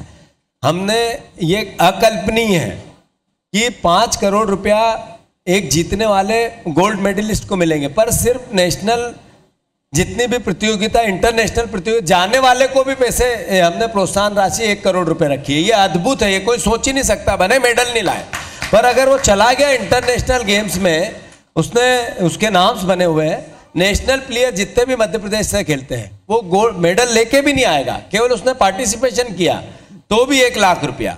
और अगर उसने गेम्स के, नेशनल गेम्स में मेडल्स लेके आया है तो उसकी अलग अलग एक प्रोसेस रखी है। खेल संघ पहले 70 साल की जर्नी में जो प्रतियोगिता, किसी भी खेल को उभारने के लिए प्रतियोगिता जितनी ज़्यादा होगी खिलाड़ी उतने ज़्यादा निकलेंगे। तो अगर आपकी प्रतियोगिताओं को करने के खेल संघ करवाते हैं, प्राइवेट सेक्टर में होता है तो 50,000 रुपया दिए जाते थे, किसी गेम्स को 75,000 रुपया, जो आज के दौर में मैं समझता हूं कि ऊंट के मुंह में जीरा भी बोले तो हमने आते से ही 5 लाख रुपया कर दिया। तो चूंकि खेल का कमलनाथ जी का विजन है, हमारे मुख्यमंत्री का विजन है कि धन की कमी नहीं है, आप परफॉर्मेंस दो, आपको हर तरीके से, वो चाहे प्राइवेट सेक्टर से खिलाड़ी बने, खुद अपने व्यक्तिगत संसाधनों से बने, कोई व्यवस्था बनाए या सरकार बनाए। परफॉर्मेंस का दबाव, मंत्री जी, परफॉर्मेंस का दबाव आप लोगों पर भी होगा, मीटिंग में आप लोगों से भी बात करते होंगे, परफॉर्मेंस अच्छा दीजिए। हाँ बिल्कुल। एक मैं समझता हूँ कि आजकल की जो दुनिया है बहुत तेजी से चलने वाला संसार है हमारा। तो चाहे वो व्यक्ति हो, चाहे सरकार हो, चाहे कंपनी हो, चाहे घर में हम परिवार में भी काम करने वाले बेटे की ज़्यादा इज्जत होती है, तो परफॉर्मेंस बेस्ड पॉलिसी तो सब जगह है, यहाँ भी है, होना चाहिए। मानिए गोविंद सिंह जी, आपके ऊपर भी होगा दबाव अपने डिपार्टमेंट को लेकर कि जल्द से जल्द कार्य रेखा तैयार की जाए, कार्य रूपरेखा तैयार की जाए, और हर एक विभाग को आप निर्देश दें कि वो चाहे वो राजस्व का हो, परिवहन का हो। मुख्यमंत्री जी कसावट रखते हैं? बिल्कुल, मुख्यमंत्री की निगाह मैं समझता हूँ सारे विभागों पर है, और सारे विभागों के मंत्री अपनी न केवल परफॉर्मेंस दे रहे हैं बल्कि तैयारी भी कर रहे हैं। मुख्यमंत्री जी कहना होता है कि आप सीखो, हर चीज को आप सीखिए, समझिए, और जनता की जो अपेक्षा है, जिस अपेक्षा और उम्मीद के साथ जनता ने जनाधार दिया है, उस पे अपेक्षा कांग्रेस पार्टी की सरकार को उतरना है। इसका दायित्व हम सारे मंत्रियों का है, और मुख्यमंत्री की इच्छा तो रहती है। एक बहुत महत्वपूर्ण सवाल आपसे करना चाहूंगा गोविंद सिंह जी, राजस्व विभाग आपके पास है, क्या आगे ब्लूप्रिंट आपने तैयार किया है खाली खजाने को भरने के लिए? देखिए, राजस्व विभाग से खाली खजाना बहुत ज्यादा नहीं भरा जाता, ये आम जनता का विभाग होता है। अगर हम कोई अतिरिक्त भार डाल देंगे तो ये मैं समझता हूँ जनता के साथ नाइंसाफी होती है। पर फिर भी बहुत सारी चीज़ें हम ऑनलाइन करने जा रहे हैं। मैंने बताया हम डाइवर्सन को ऑनलाइन किया है जी। बहुत सारी चीज़ें ऑनलाइन करेंगे तो उससे हमारी रेवेन्यू बढ़ेगी। तो ये कुछ सुधार हम करने वाले हैं। राजस्व में और परिवहन में बहुत अंतर है जी। परिवहन का टारगेट हम लंबा कर सकते हैं। एक्साइज मंत्री जी शायद आने वाले में सुना था, एक्साइज कर सकते हैं हम शराब में, सिगरेट में कितना भी टैक्स लगाते हैं। ये सवाल मैं पटवारी जी से भी पूछूंगा कि खजाने को भरने के लिए उच्च शिक्षा विभाग भी कोई मदद करेगा? नहीं, दो बातें बहुत महत्वपूर्ण है कि हम सिर्फ बातों से परफॉर्मेंस नहीं दे सकते हैं। अगर आपको परफॉर्मेंस देते हैं तो जनरेशन को तो धन की जनरेट कैसे उसको तो बढ़ाना पड़ता है। अभी चूंकि गोविंद भैया का विभाग है जनता को सुविधाएं देने वाला, सेवाएं देने वाला विभाग जी। हमारी कोशिश है सरकार की, तो मुख्यमंत्री जी आ रहे हैं, शायद उनसे ये प्रश्न बनेगा और वो उत्तर देंगे, ज़्यादा बेहतर है। बिल्कुल। पर हमारी कोशिश है कि उन चीज़ों पे हम जनता पे बोझ डालें जो विलासिता की चीज़ें हैं, जो आवश्यकता मनुष्य को लगती है रोज़मर्रा के जीवन की, जो इनके विभाग से जुड़ी हुई है, मेरे विभाग से जुड़ी हुई चीज़ें हैं, उनमें ये बोझ डालने की व्यवस्था नहीं हो सकती है। पर जैसे शराब बताया इनने, जितनी विलासिता की चीज़ें हैं उस पर सरकार को सोचना भी पड़ेगा और सोचेगी भी सही। हम वहाँ से धन जनरेट करेंगे, बजट को बढ़ाएंगे, खजाने को भरेंगे। जी चलिए, इस सेशन को हम यहाँ क्लोज तो करेंगे, लेकिन बड़े सम्मान के साथ मेरा निवेदन है कि आप अपनी कुर्सी पर ही रहें। और इस सेशन को मैं आगे बढ़ाते हुए आप सभी से निवेदन करता हूं कि जोरदार तालियों के साथ एक बार स्वागत कर देंगे। तो माननीय मंत्री जी बृजेंद्र सिंह जी राठौर साहब भी आ चुके हैं, एक बार उनका भी आप जोरदार तालियों के साथ स्वागत कीजिए। वो भी हमारे साथ सेकंड सेशन में रहेंगे। और अब मैं निवेदन करूंगा माननीय शीर्ष मिश्रा जी से, डॉक्टर शीर्ष मिश्रा जी वो आए और मोमेंटो से स्वागत करें गोविंद सिंह जी राजपूत का। हमारे गेस्ट भी हमारे साथ मौजूद रहेंगे, वो भी सम्मान समारोह में रहेंगे। आनंद सबदानी जी, आसिन मिश्रा साहब और राजेंद्र सिलाकारी जी और वत्सल Srivastava ji MP bureau head, वो भी आएंगे। और इस मोमेंटो से स्वागत करें हमारे मध्य प्रदेश के मंत्री जी का।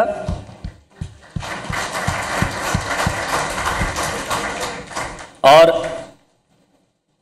वत्सल श्रीवास्तव जी स्वागत करें जीतू पटवारी जी का।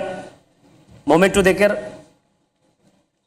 एक बार जोरदार तालियों के साथ आप इनका जोश बढ़ा सकते हैं, क्योंकि नई सरकार नई उम्मीदों के साथ है और इन्हीं नई उम्मीदों के साथ नए कार्यक्रम की तरफ बढ़ रहे हैं। और हम उतर जाएं। और आप सभी को एक महत्वपूर्ण जानकारी कि अब हम नेक्स्ट सेशन की तरफ बढ़ रहे हैं। बहुत बहुत शुक्रिया आप सभी का, बहुत बहुत शुक्रिया, धन्यवाद जी।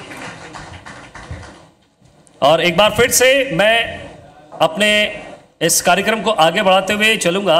और इस एमपी कॉन्क्लेव 2019 कल, आज और कल, powered by Sage university, Kautilya academy, supported by Madhya Pradesh शासन, DP jewellers, Axa international, advance health homeo, Labham group, MP fertility centre, royal senior secondary school, Aakar consultants, British food foundation, diamond retail mart private limited, K square mall, green energy international public school, JC venture, Savdhani coaching institute, co sponsor LIC, संदन Goyal TMT और digital partner iShare. आप सभी से निवेदन है आप अपना स्थान ग्रहण करें। नेक्स्ट सेशन की तरफ हम बढ़ रहे हैं और मैं मंच पर बुलाना चाहूंगा